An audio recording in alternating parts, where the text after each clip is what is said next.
Welcome back, sex addicts. Hi, guys. Welcome back. So glad that you're here today. This is a new story. It's about a man who finds out his wife was living a double life. And this is how it goes. No. 8. I found out my wife was living a double life.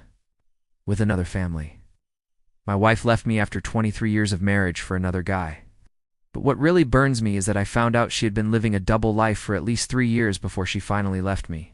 She had her own separate life, which included a second family, a house, a job, everything. And as far as I know, she had been leading this double life while being married to me, seeing this other guy regularly and even living with him at times. Of course, I never knew any of this while we were together. I only found out after she left. What makes this situation so difficult for me is that she has a son from her relationship with this other guy, a boy who's now 4 years old, and he has no idea that I'm his biological grandfather. He calls me Grandpa. And I've tried to hide my feelings, but every time I see him, it tears me up inside. I don't know what to do. I feel humiliated, betrayed, and hurt, and I keep asking myself how I could have missed all of this. When I think back, there were things that were off, but I just ignored them because I loved my wife.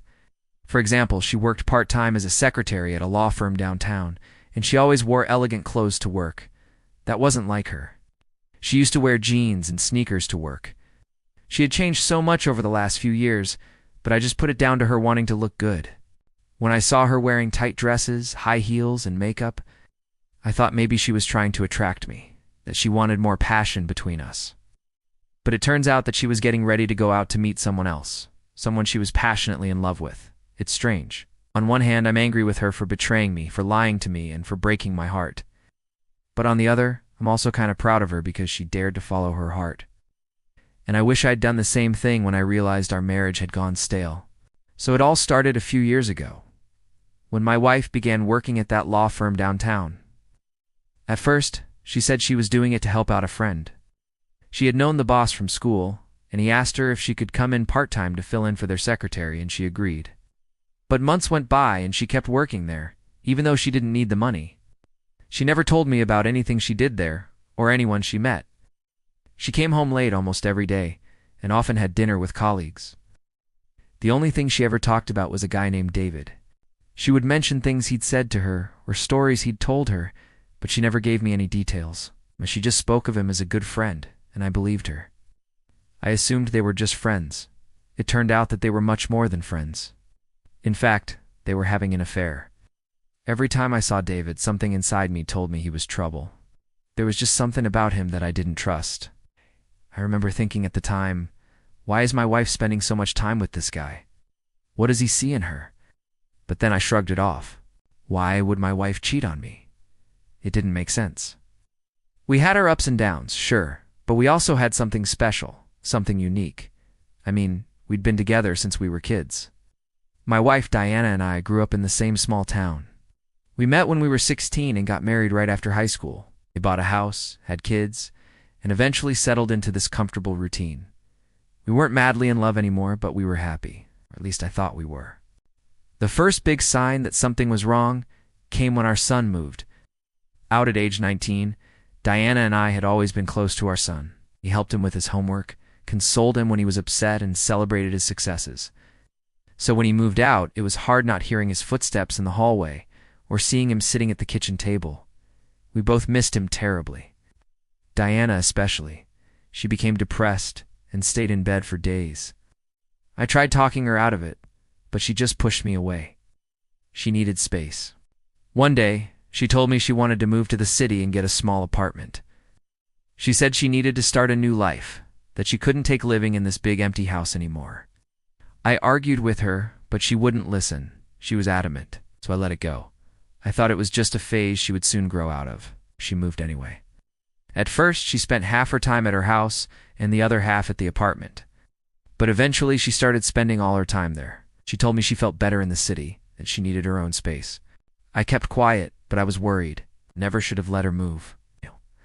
I was scared that she would notice some of Diana's clothes were missing. Nothing important. Just a few sweaters and jackets at the office, but she didn't answer. I kept calling and I started panicking. Had she been kidnapped? Was she in a car accident? Had she taken an overdose? I called her best friend, but she didn't know where she was either. After 10 hours of not knowing anything, I called the police and reported her missing. They came to the house, took my statement, and told me they would call if they found her. But I waited 2 whole days without hearing anything from them or from Diana. On the 3rd day, I went to her apartment. The door was unlocked in me, but she had to go away for a while to sort things out. I can still remember reading those words, the way the pen had bled through the paper, leaving a dark mark on the other side. It was like a bad dream. I was scared, confused, and devastated. But then, I saw something on the floor that made me stop. In the corner, underneath the table, I saw the outline of a teddy bear. It looked familiar. I bent down and picked it up. It was our son's favorite teddy bear. Our son, who had moved out 3 months earlier, had left it behind when he moved out. But how did it get to Diana's apartment? And why, as I stood there holding that teddy bear, I felt a surge of anger. Was she keeping secrets from me? Was she seeing someone else? Suddenly, I understood why she wanted to move.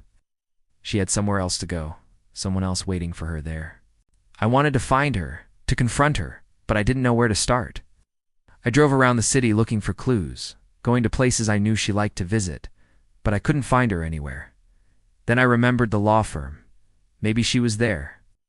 I drove straight to their offices, ran up the stairs, and knocked on the door. A woman opened it. She introduced herself as David's wife. My blood ran cold. David's wife? All this time, Diana had been seeing a married man. My anger turned into a burning hatred.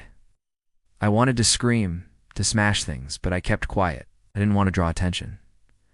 I thanked her for her help and went back to my car. That's when I started following her. I know it sounds crazy, but I was desperate. I wanted to know where Diana was. I followed her to a restaurant, sat in my car across the street, and waited. When she came out, I followed her again, this time to a hotel. I parked my car and walked toward the hotel. I didn't know what I was going to say or do, but I needed to find her. I had to tell her how much she had hurt me.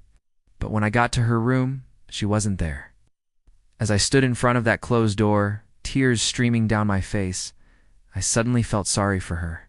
She was scared. She was hiding. Maybe she didn't want to see me. Maybe she was ashamed of what she'd done. I stopped crying and took a deep breath. I had to get a hold of myself. I couldn't keep living like this. I needed answers. I knocked on the door and she opened it. She looked different. Her hair was longer. She had on makeup, and there was a sad smile on her face. She was beautiful. More beautiful than I had ever seen her. When she smiled, she looked like the Diana I had fallen in love with all those years ago. And that's when I saw him. Behind her, standing shyly in the doorway, was a little boy. He had his hands tucked in his pants and he was looking at me. It reminded me of my son, the way he held himself, the way he looked. I knew without even thinking about it. He was my grandson. Before I could say anything, Diana stepped forward and took my hand. "I have something to tell you," she whispered.